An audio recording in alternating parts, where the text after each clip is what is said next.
On the air since 1951. This is The Legend. 105.3, 95.3, WDXE. And that is us. Is your thing not working? Okay. It is just a little bit on the hot side. On the hot side. Yeah. How about that? Oh, right much there? better. Much better. Thank you. Right there. Sometimes it is a little hot, isn't it? Well, Especially maybe, during the. maybe we're talking about our headphones. Sometimes they're a little bit too loud. Maybe LB couldn't hear too good. All right. Well, Stan Pierchoski, of course. It's Friday, and it's time for Estate Plan Stan. It is Friday again. Yeah. It just seems like Friday rolls around about every week. Yeah. Had a good week, I guess. Oh, yeah. Very good week. Very busy. Very busy. That's good. It is. And, we're actually probably expanding a little bit. But, we just stay busy every day, all day. And that's a good problem to have, I suppose. That's a very good problem. Yeah. It's very interesting because we get to solve a lot of neat problems. Well, you're providing a great service to folks who need it, and I can't think of anybody who wouldn't really need to talk to you about their future, because we all have the same future eventually. Well, that's kind of true. And this is something that you put in place to help people deal with that. That's what we call the inevitable. The inevitable. That's right. A lot of things you can skate around. And that's right. Maybe you can delay or. Defer, but I think of you often because I run into people who are dealing with estates. Mm-hmm. In fact, just this week, I had a meeting with a young lady who's dealing with her mother's property, and it happened to be going through probate, all that kind of thing. Right. So there, and you know what struck me about it was all the questions that she had because of things that she just didn't know. And the only reason I know them is because some of experience, and then of course talking to you. And we've learned a lot. So I've been able to kind of give people some direction. I don't give legal advice, of course, but I give them some direction sometimes on where they can get good help and how to go about what they're doing. I mean, any kind of court proceeding like probate. I mean, but how do you not know and understand how it works? You have to get the statutes out and read them. Yeah. Or there's a lot of books that can be bought that talk about Tennessee probate. I mean, it gives you maybe a little more than a Reader's Digest version of it, a little more. But I know there's one that I recommend to some folks. It's called Tennessee Trust Administration, and so this the administration of a trust is what you go through after death of the people that made the trust, and the administration is the process. It's a different process in probate. It's not dealing with court. Yeah. But probate, there's some literature out there on probate. Interesting. And it helps. It helps you understand certain things. You may not understand the whys or the formalities of certain things, but it helps understand. Yeah. Because probate is a process. We have a whole code called the probate code, and it's a statutory scheme of laws. Problem with probate is riddled with deadlines, duties, and obligations, and you got to deal with all that. Yeah. And if you don't, it's a defect in the procedure. There can be consequences to that. Sometimes not so much, but it could be. The last thing you ever want to do when you're an attorney, is drop a deadline. Because when you're an attorney, you have to have professional liability insurance, and the one I have, if they give you an incentive on your insurance cost if you have like dual calendar system. Right. Meaning, if a scheduling conflict comes up, you're less likely to have one or miss something if you have two independent calendars that, in other words, if you're going to screw something up, you're not likely going to screw it up on both calendars. Yeah. And so, scheduling is a real issue because if some deadlines are just hard, and if you miss it, you are just out of luck. Mm. When I used to do a lot of criminal work, if you wanted to appeal something, you had 30 days to appeal it from the final judgment, and there was no forgiveness for that. I mean, you could say, my family member was in a terrible accident and passed away, and I had to deal with this, or I broke my leg. I mean, you can't give an excuse There's for no that. remedy. That is a hard deadline. And there's a lot of those in probate, too. Now, some of them you can get forgiveness if the other parties will agree, or sometimes the court has discretion for good cause shown.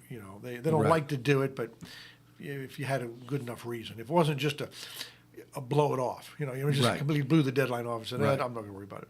Right. But it's daunting when you have that, because if you're trying to navigate it yourself, if you have a 30-day deadline, how do you count the 30 days? There's a statute that says, how do you count time? That's what the statute's called. It's called time. It's how to count it. You'd think something like that. You'd think something like that would be simple. It's going to be 30 days, but Well, then somebody says, well, let's define what those 30 days are. exactly. And here's why. Because if you have 30 days or 10 days or 60 days, or if you have a time requirement, Right.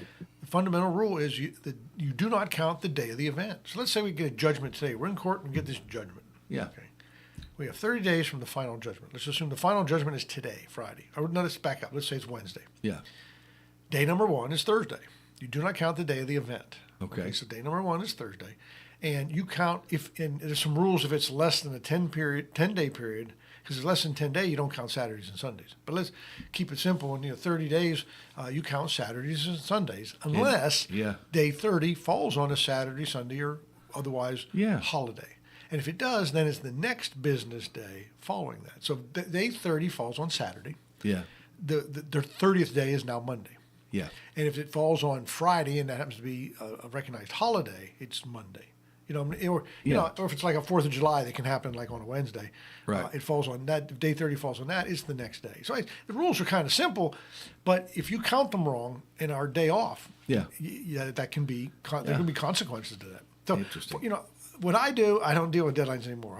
I'm speaking from memory because I used to deal with them a lot when I did criminal defense work, and I knew they exist in other areas of the law, and they're in lawsuits, civil lawsuits. You got deadlines for depositions, requests for admissions. You got all kinds of motions and stuff, and you've got to be aware of that. And if you're doing a lot of cases, they all have deadlines, and the deadlines are all different. So you got to calendar this stuff, and nothing's worse than when you're looking at your calendar and you realize something's due tomorrow, and you're not late, but you hadn't done anything yet.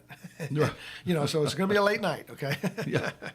I've been there and done that a time or two on a few things. I don't do that anymore. I mean, very few things are deadlines for me. Usually when I set dates, like if people want to do a trust, we set a signing date. It's my own date. It's my own calendar, and I can control that. So if something comes up and they can't make it, like it's a week before the signing date, and they got some kind of doctor's appointment that they didn't have when we set it, and they call me and say, it's like, sure, it's my calendar, I can move it. We'll just punt it to another day, or if something happens on my end, it's a soft date, and it's a lot less stressful. Deadlines can wear on you. Yeah. So I had my share of that, and I don't do that stuff anymore, and I don't really miss it. Yeah, we don't get a lot of phone calls during our show, but we invite them. We do. We invite the phone calls. If you've got phone calls or questions or comments you'd like to talk to Stan this morning, the phone number 931-766-9393 here at the station. And while we're live, of course, you can talk to Stan. That's right. And this show has always been envisioned to be interactive. Yeah, absolutely. And that's all. I think a lot of the stuff on the new talk radio here at WDXE invites in the interactiveness. Yeah, absolutely. I mean, you have some of those shows that are affiliate related. The person's not really there to call into, but you have a lot of locals that talk, and they all encourage calls. So don't be shy, because I think. And I used to be this way. I'm kind of not anymore, but I used to be this way. You worry about asking a question that you feel like is maybe fundamental. Right. And I don't have it. And you're afraid when you ask the question, maybe there's some subconscious fear that somebody's going to say, well, I can't believe you don't know that. That's just pretty simple. That's a very fundamental question. Yeah. And it's not that way, especially on things like this. This is educational. If you don't, if you don't know it, you don't know it. Yeah. And if you want to find it out, there's a couple of ways. I guess you can research and read and look for the answer yourself. But what I'm offering is, if you have a question about something, and if you say something like, well, how long is the deadline for doing something? Well, you might be able to look that up and find it. But if in estate planning, if you say, well, what would happen if this? And now it's a very specific set of circumstances, and that's kind of a hard thing to look up. I mean, because it's so call and ask. I don't mind a bit. There's no such thing as a silly question. If you don't know it, we'll learn it. And if you don't know it, I'm telling you right now, others don't know it either. So somebody break the ice and ask for the shy ones or the bashful ones, and couch it in generic circumstances if you don't want to get specific or family specific.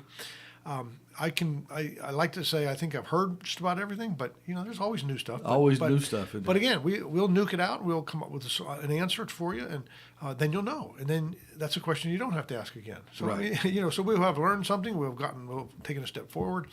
I don't mind a bit. I never treat anybody as if they're asking a silly question. Right. The only time I sometimes might think that is like what I used to do with my kids. When I tell you something, then you ask a question, I give you the answer. Then you ask the question again, I give you the answer. Then you ask the same question for the third time, and it's like... The answer's still the same. This is like when my kids were little, and it's like, Are we not listening, or are we truly not? Am I explaining it wrong? I think children have a gift in that regard. I think they understand perfectly. They just like pushing Dad's buttons. That's right. They do. How many times will he say this before he gets mad? But yeah, I mean, by all means, I think you gave the number 766-9393. Absolutely. And call in and ask.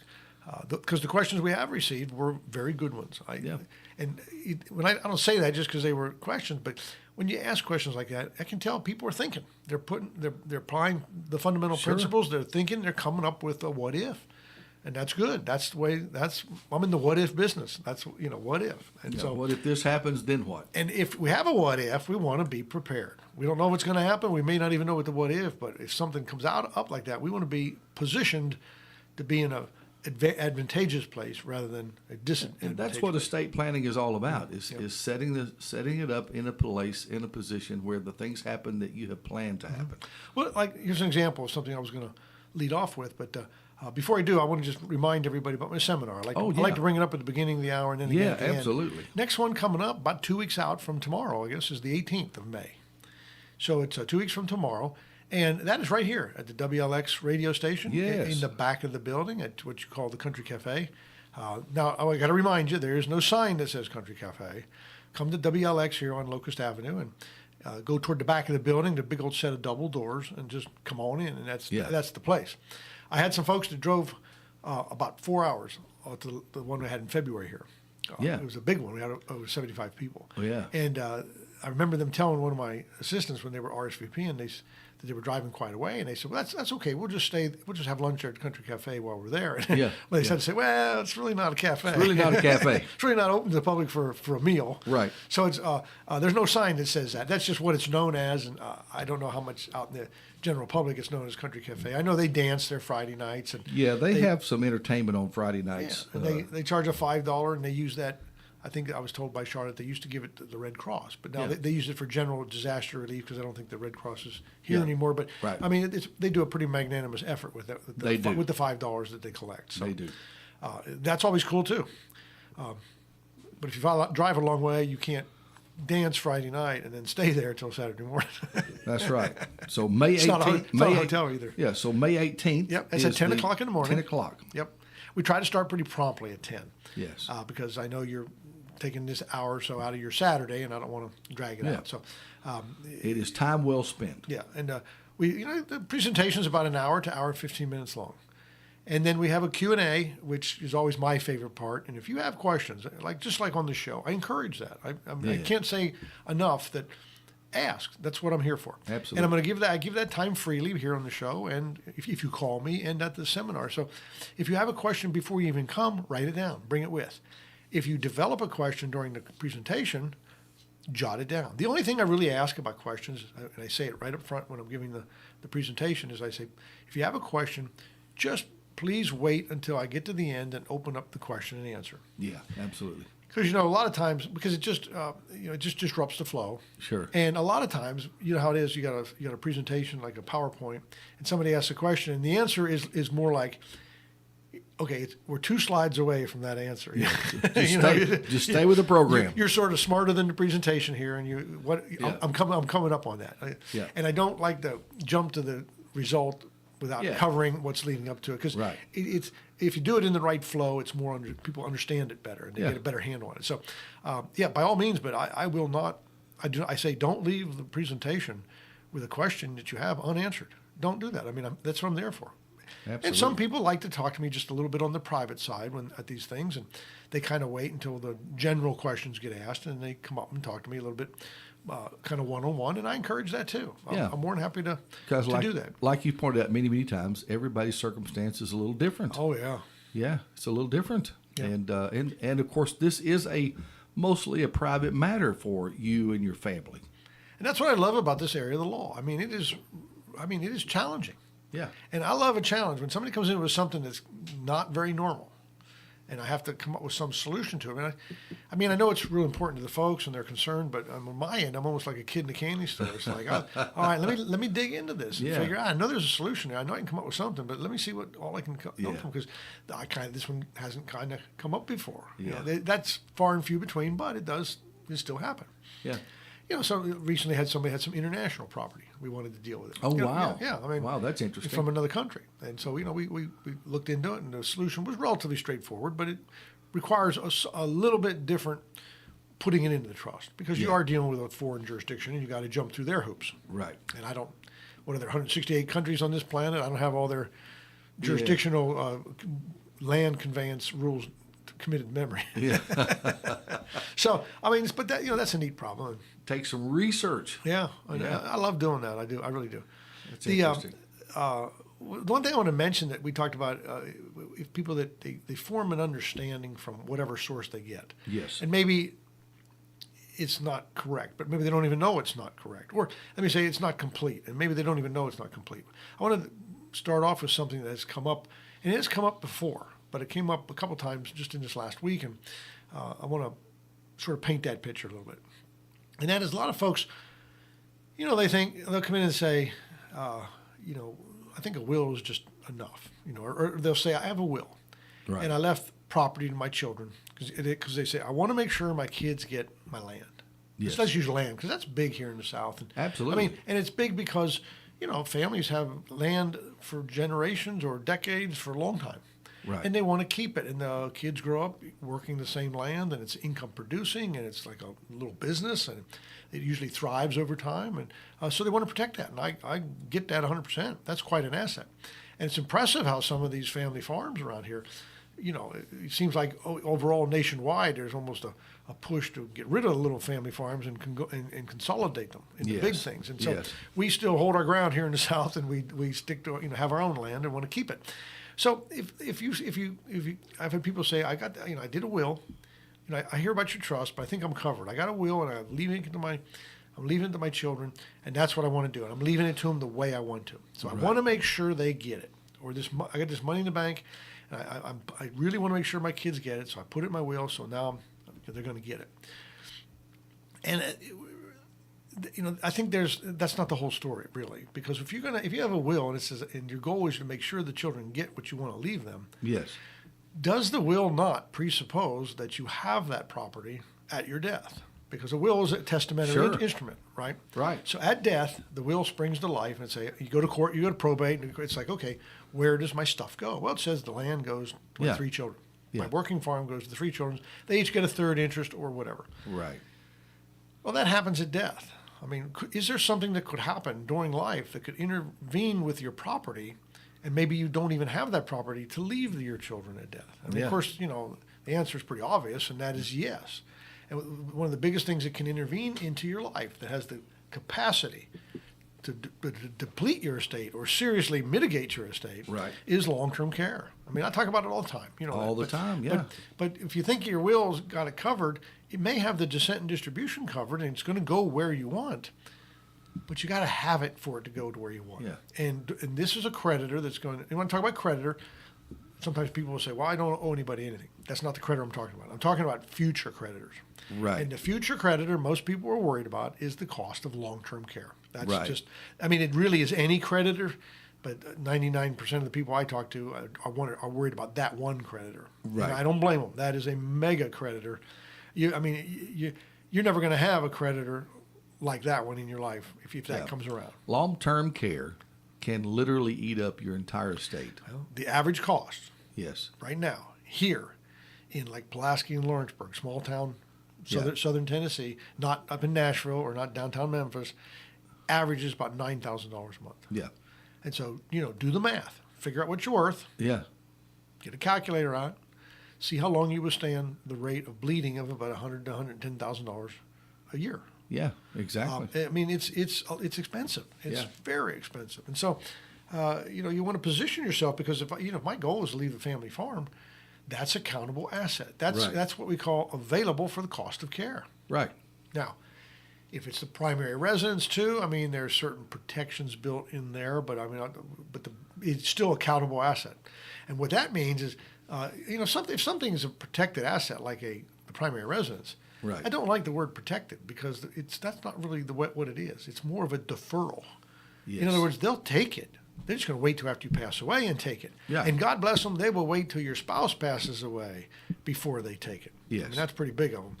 And but they will take it. It's called estate recovery, and they will come after it after death. That's just part of their collection procedure. Yes. Every state has to have, under the federal act, every state has to have an estate recovery program. Yeah. And we see this. I see this a lot when we're settling on an estate or a piece of property that's part of an estate. The closing attorneys have to get a letter from the state. 10-care. They get a 10-care release. It's called a 10-care release. And whether you've been in the nursing home or not, whether you've been in long-term care or not, and especially if you have, they have to have that release. Now, you get a release if you don't owe them anything. That's right. If you've never been in the nursing home. Now, you're right. Every probate case, by procedure. Yes. When I used to do probate, and I like to reiterate, I don't do it anymore, but right. I used to do probate, and in every probate case, when you file a probate case, by law, you have to file a 10-care release. Yes. Now, often I get people who say, well, Daddy was never in nursing home. Wasn't in there. I said, I know, but I got to file a 10-care release. Well, that doesn't make any sense. It's, well, I know, but the law requires me to do it. Yep. The sense it makes is that's how they keep up with. Yeah. So when you send in a 10-care release, what happens? You send into motion a chain of events, and so they get the request for a release. That's what it is. You're asking, basically you're saying in the 10-care release form is, do you have a claim on this person? Right. And if not, would you please issue a release by law? Right. And so they get it, and they take the person, they run their name, their social security number, whatever they use to identify with him, and see. Now, if Daddy never was in the nursing home, you get a little one-page letter it says we have no claim on this person. And It's a release. Right. And that's in the probate file for the end to show that we don't know anything. If they don't send you a release, then it's a claim. They send you an itemized list of everything they ever did for that person, and I have seen them be 16 to 20 pages long. Yeah. And I mean itemized. They have kept up with it. And at the bottom of it will be a number. It's a sticker shock kind of number. Yep. And they want paid back. And Sure. so they file a claim on the estate. Now, Seen this happen. I've seen it happen many times. If they have a claim on the estate, they go after assets in the estate. Yeah. Now, if these are the assets that you said, I've got it taken care of, my property's going to my kids. Right. Well, now the question is it, or how much of it is? Right. And the problem with real estate is you got real estate worth X. Let's say real estate worth $500,000. If you got a claim of $300,000, Yeah. now you got a couple choices. They can force the sale of it. Right. And there are a priority claim, and they don't have to ask permission. They can just literally force the sale of it. Right. Now, what happens when they force the sale? Because there's a couple scenarios. Interesting. And they can force the sale, and when they do, they're only entitled to their cost of care. But if they have to force the sale, they are entitled to their cost in administrating the sale, the auctioning, and stuff like that. Right. Right.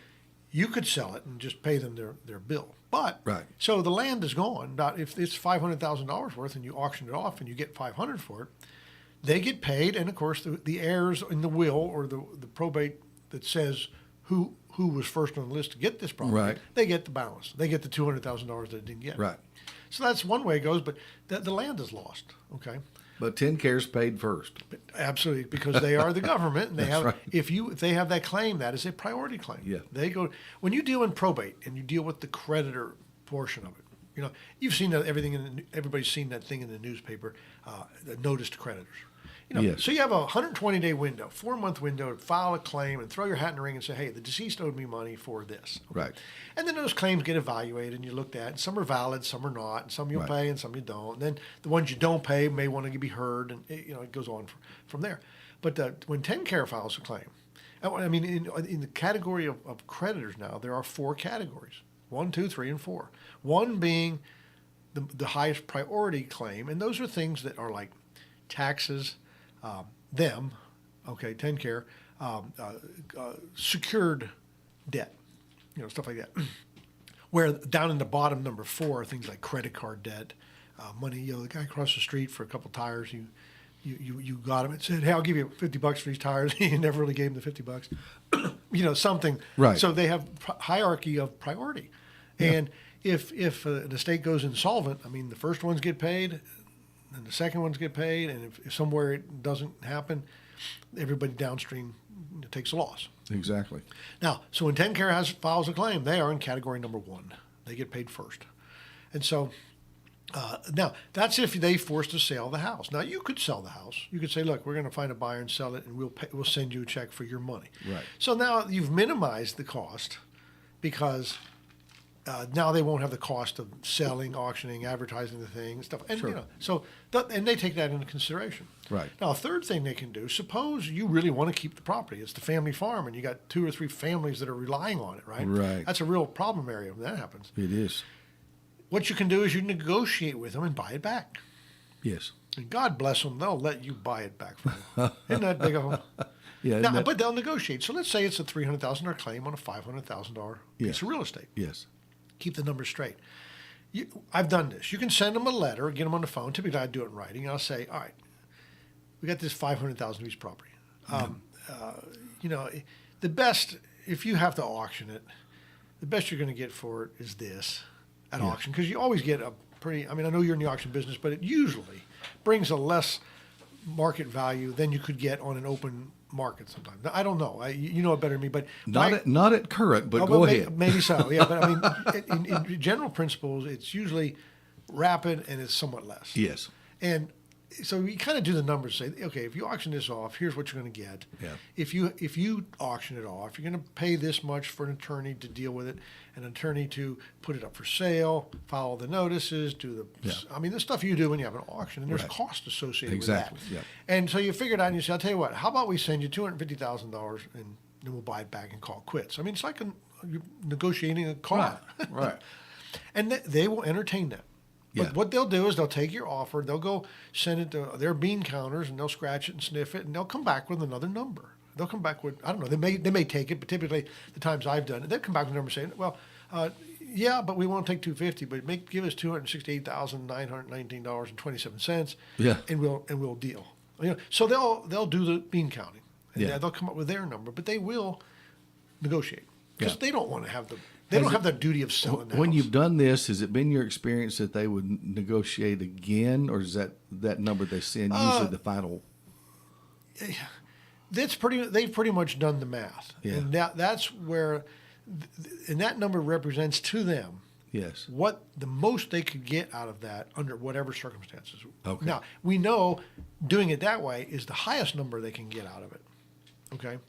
Because if they have to do it, they have these costs of the sale, like you do in your business all the time, and so Yeah. and they're familiar with those. Unless, of course, you can get them to say, "Well, we're allotting a $5,000 fee for this," and you can maybe convince them that, "Hey, this really is only a $2,000 fee in this area." Right. I don't know. You wouldn't be able to whittle it down much. Sure. We usually take their number because they do the math and say, "This is what we'll take as a minimum number." Yes. And they look at it and say, Makes sense. "Okay, if we get our $300,000, we're going to be out this much dealing with the property, selling it." And they don't want to sell the property. It's not like they're not in the property and house business. It's not All they really want is the money. it's not like to keep all the houses piled up somewhere. And, they want to. They're going to sell it. Yeah. And they'll sell it at auction because they want to do it quickly. Yeah. They're not worried about getting the best price and say, well, let's put this up, let's list this and keep it out there a couple of months and get the best price possible. Yeah. They're in the estate recovery program. Get what we can get and move on to the next. Right. That's just the way they're structured. Right. And so there's some, and in real estate, they always know they can recover something. Sure. So real estate always gets their attention, and you may have a $300,000 bill and the house is only worth $100,000. Yeah. Exactly. Now they're going to take a loss, but they will still go after it because they will get something. They will recoup that. Yeah. And that leaves nothing for Absolutely. the estate. That's right. Once that's done. Because the claim is higher than what you could possibly get for it. Yeah. I've seen that too, where the property's not worth what the actual claim against it is, and so it all goes away. That's right. Now, when I mentioned earlier about suppose if you don't have the property at death to leave to them, you can't leave it to them. Right. So let's talk about how that can happen, because I did mention that if you have your primary residence, which is your home, there's two kinds of real estate when we deal with this. There's your primary residence. Yep. And then there's what they call other real estate, which is simply anything other than the primary residence. Right. And the primary residence has a definition. It's pretty much your house and the land it sits on. Right. Now, if it's structured right, that could be a lot of land. Yeah, absolutely. Because the statute says the primary residence is the house and land it sits on, and any contiguous land that does not have a third-party owner in between one. Yeah. So if you have your house, 10 acres, that's the primary residence. If you got a 5-acre lot across the county, that's other real estate. Right. But if you bought this house in 10 acres, 30 years ago, And somewhere along the line, Joe, the guy next door, had 100 acres, and he said, "You want to buy this?" And got a good price, and you bought it. Yep. And it's boundaries on yours. Right. Joins your then property. you did that over the years, and let's say you did end up with 1,000 acres, and it's all contiguous. Yes. That is the primary residence, and we can use that. That's now. But the thing with the primary residence, it's treated separately. It is a countable asset, just like the other real estate. Right. But it is a countable asset that they will consider exempt. Now, exempt is a funny word. It's a funny legal word. Mm-hmm. It's like tax. When people say, "Oh, that's tax exempt." Okay, tax exempt means there is a tax, and you owe the tax. Yeah. We are just not going to make you pay it. Yeah. It doesn't mean they've wiped the tax clean. It's not there. You owe it. It's there and you owe it. Exempt means we're going to exempt you from payment of the tax. Yeah. So when you exempt the primary resident, it's a countable asset. We always talk about countable assets because, when I say a countable asset and you're struggling with the word countable, insert the words available for cost of care. Yes. So if you have the house is a countable asset. Yeah. Now, if you have a countable asset, you're going to expect you to use that to pay for your care.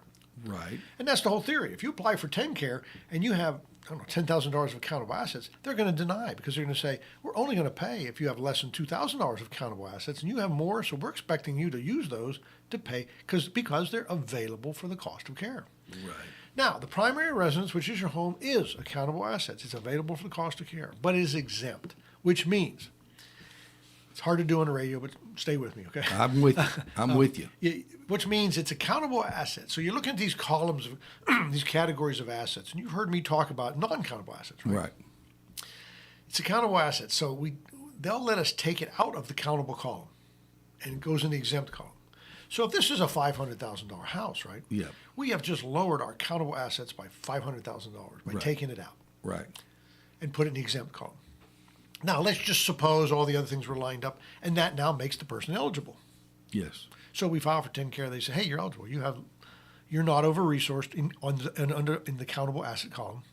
You've got the required number of assets, and so we'll pay." And so they start paying, and they start paying the $306 a day or the $9,000 a month for you, and you live the average 3.6 years in a nursing home, and you rack up over a $300,000 bill. Yep. That's how that works. Okay. Yep. Now, at your death.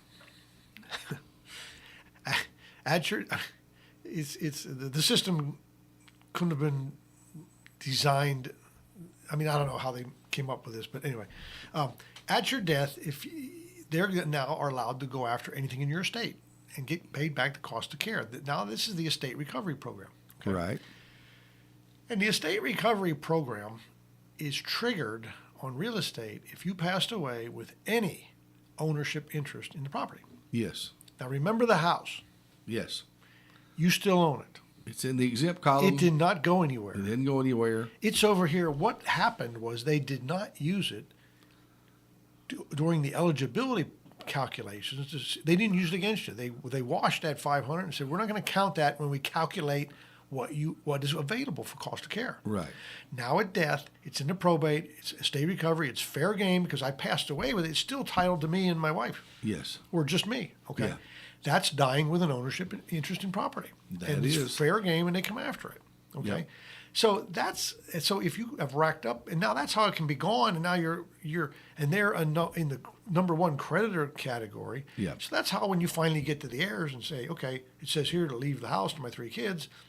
What do we have to leave the 3 kids? I don't know. It's one of those scenarios we just talked about. Right. It could be all of it. It could be a portion of it. It could be none of it. Yeah. Or it could be convoluted payback negotiation. Yeah. I mean, so that's what I mean by if you have it at death, to leave it to them, great. But now when you write the will, we don't know if you're going to have it at death. Yeah. I don't know. Do you know if you're going to go in the nursing home? I don't think anybody who's not there can tell me, yeah, I'm heading for the nursing home, unless you already have some issues that you know are going to put you there. Yeah. Some people get things that are progressive. Yeah. And we're not there yet, but if they continue to progress, I'm Yeah. going to probably end up there. In that scenario, you've got a $300,000 bill that's basically being held at 10 care to recoup. You've got a house that's, say, worth $300 to $500 that's been exempt, but now at your death, it's considered an asset that you own. Absolutely. And now in the Asset Recovery Act, they can come after that to pay that bill. That's exactly what they do. So you've got these heirs that are your 3 children, 2 children, whatever they are. and you expected to leave this property to them. But once they sell this property, that TennCare bill's got to be settled first. So they get what's left, if anything is left. And that's what we've been talking about for so long here, is how to avoid that. I guess you can kind of liken it to selling a house when you still have a mortgage on it. Yeah. You know, the creditors get paid first, and then you get what's left, right? Yeah. I mean, you get all of it, but you got to turn around and pay the note. And that's what, you know, and I get this surprise from people. They say to me, are you trying to tell me TennCare's saying they want paid back? They want reimbursed for all this? I thought he got eligible, Bubba. You know, the answer is yes, he did get eligible. Yeah. But they do want paid back. Yes. And are you paying them twice? Yeah. Absolutely. Yeah. You paid with every check. That person paid with every check they ever earned. Yeah. For a wage. Yeah. And now they got to pay it again. And that's how we get surprised by these things that happen with our estates, our families, and we think it's working a certain way, and it's not working like you think it is. And that's why when you hear somebody like a facility or somebody who has researched the internet, and they say to you, "Hey, don't worry about your house; that's protected." Yeah, I got a problem with the word protected. I think it's more of a deferral. Yeah, you're literally kicking the can down the road. It's going to happen, but just not right now. Right. Because they will not take it until you die. Right. And God bless them. If you have a surviving spouse living in that home, they will not take it until that spouse dies. But they will come after it. Yeah. So the whole scheme here, and the reason we have this show, and you're doing what you do, is to help people with their estate planning and avoid this circumstance altogether. But it has to be done with good timing. That's right. That's right. Now, in timing, if you can do it ahead of time, yes, you can put the house in an asset protection trust. Right. And it's a trust for your benefit, but the legal ownership is not there. Yeah. So if you pass away and your house is in an asset protection trust, you have not passed away with a ownership interest in the real estate. There you go. Now, if you don't have the trust, because that's something we call that pre-planning. You do that before you go to the nursing home, right? Right. Well, a lot of people come to me and they're already there. Yeah. We call that crisis planning, right? Right. What's the solution of this house? Yeah. Too late to put it in asset protection trust because it needs a certain number of years to really work. Yeah. Although it does actually work, putting it in there. I've talked about this before, but what can we do? Well, here's what we typically do. And I'll give you the Reader's Digest version. But here's a way we can solve that problem, because there is a solution. Yes. And that is, okay, we exempt the house just like they say you can. We file the application. We get them to approve. When they approve the person, okay, now we're approved. Now we have the applicant, the patient, sign a quitclaim deed or buying through his power of attorney. A quitclaim deed assigning all right, title, and interest to the spouse. Yes. Now it all belongs to the spouse. When he passes away, he has no ownership in property. We have escaped the estate recovery program. Now, you might say, well, gee, Stan, you always talk about if you give something away, they're going to come hammer you with a penalty period, right? Right. And then you just give it to your spouse? I'd say, okay, well, that's right. That's exactly what we did. But the spouse is one of two people we can give stuff away to and not incur a penalty. Yeah. Our spousal impoverishment rules under the Deficit Reduction Act allow us to gift an unlimited amount of property to the spouse and not be penalized. Right. The only other choice is a disabled child. And so, well, it's not the only one, but it's the only ones that ever really come up. There have been some very, very specific things, Yes. Like a blind child still living in the house, Yes. stuff like that. But, I mean, if those fit, they fit, but they're very, very specific. Yes. But, so, really, and that's, now, when you're single and you own this house, and it's, we do then we don't like to do the exemption because there's nobody to give it to without incurring a penalty period. Yeah. Without incurring the penalty period. So there's a solution to it. I mean, there is a way to solve that problem. The result is a little bit less than ideal, but still a good result. Yeah. Because when you're single, the rules are all different. Yeah. I mean, when you're married, we got a lot of extra things we can do. Sure. We got all these spousal impoverishment rules. Right. The law has back in when we adopted the Deficit Reduction Act in 2005. Yeah. They were contemplating this concept that if somebody goes into long-term care, and it's $9,000 a month. Right. So let's pick on the husband. So Jeff goes into long-term care. It's $9,000 a month. Your wife, I'm sure she's worried about you and your care, right? Yeah. But she's also got to be thinking about if Jeff has this cost of $9,000 a month, and there's only so much water in the well, Yeah. What's going to happen to me, or maybe me and whoever, the kids, or what's going to happen to me when it's all consumed on his cost of care? Right. I mean, it will impoverish her, right? Right, exactly. Because Sure. everything you guys own collectively is available for cost of care. Right. At that scenario, there is no mine and yours. It is all ours. So if she has a bank account just in her name, it is available for your cost of care. I mean, I know people say that sucks, and it does, but that's the rules, okay? And there's ways we can work with that, but that's the way it works. So if you're a married couple and you say, I've got the early onset of Parkinson's, I'm deeding it to my wife. You haven't got anywhere. You haven't accomplished anything. Yeah. Because when you go in and you want to apply for TennCare, they're going to say, what all does the husband own? Well, we're considering everything he owns by himself a collective asset. Yeah. Everything the wife owns by herself is a collective asset. And everything they own collectively is a collective asset. So there's no mine or yours. It's all ours. It's all available for cost of care. So deeding it to the spouse prior to applying is not the solution. There is a time to deed it to the spouse, but it's afterward. Okay. And then we can protect it. So it's a procedure. And like I said, when you hear it, it's like, that's terrible. I don't like that. It is what it is. Right. The law is the law. We can't. If that changes, then maybe it'll change for the better. But the whole concept was this thought process that your wife is worried about becoming impoverished because everything she owns and you own together is available for this care. And if you don't pay your cost of care, they will discharge you. So what you want to do is apply for TennCare and get them to pay the bill because you're entitled to it. Right. And then we can get the TennCare paying the bill, and you have to pay what's called the patient liability.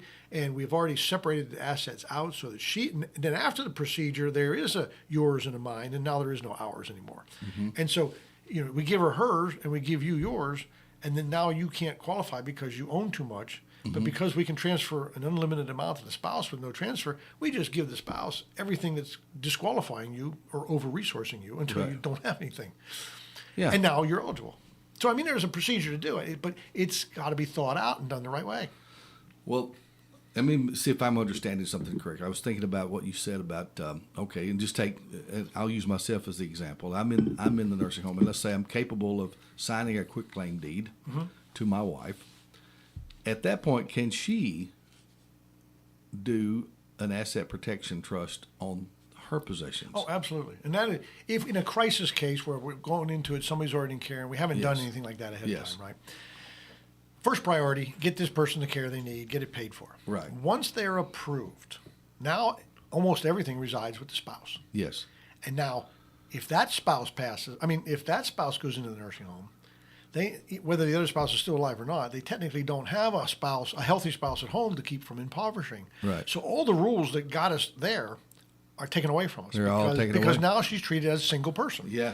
And she has all these assets. So what we want to do, we want to get this asset protection trust going for her and hope she can stay out for a certain number of years to get it all protected. Right. So thus the concept of let's do these asset protection trusts when we know we're 5 years away. Now, somebody might say, well, I don't know, something could happen tomorrow. And that's right. That's true. You could do this asset protection trust and stroke out that night and be gone, and not be gone. My goal is stroke out in the middle of the night and just be be with the Father. I don't. Yes. But you could stroke out. You could get hit by a car. You could have a heart attack. We just don't know. Those things you don't know. That's right. Yeah. But statistically, if you're in healthy and you're somewhere around 60, 65, maybe even 70, and if you're healthy, we do the asset protection trust, and then clearing this time period we have to clear, we have a high statistical probability of that being in the bag. Yeah. Sure, anything can happen. And sometimes does, but it's usually the exception rather than the rule. Right. And so that's the whole philosophy. Because people say, well, when you put property into a trust or when you give it away or do something with it like that, aren't you triggering a penalty period? And he says, yes. And they said, well, why would you trigger a penalty period intentionally? And that's exactly what we're doing. Yeah, we're triggering a penalty period. We know we're doing it. We're absolutely doing it on purpose. Yeah. Yeah. Why would you do that? Because you want to get it over with. I want to get this clock started now while I'm healthy. That's right. And get past it. Yeah. Once I'm past it, now I'm golden because nothing in this trust can be touched by anybody ever. Yeah. And so any creditor. And the creditor, now we've defeated the creditor we're worried about, but we also defeated any other creditors if they ever arise. Yeah. But now we're just dealing with the stuff we didn't put in the trust, which is a fraction of the estate, and we have a ton of tools to deal with that. Yeah. And that is the asset protection trust is the best way to protect real property, it's real estate.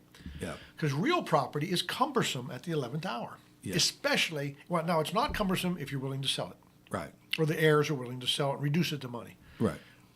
Money I can deal with at the 11th hour.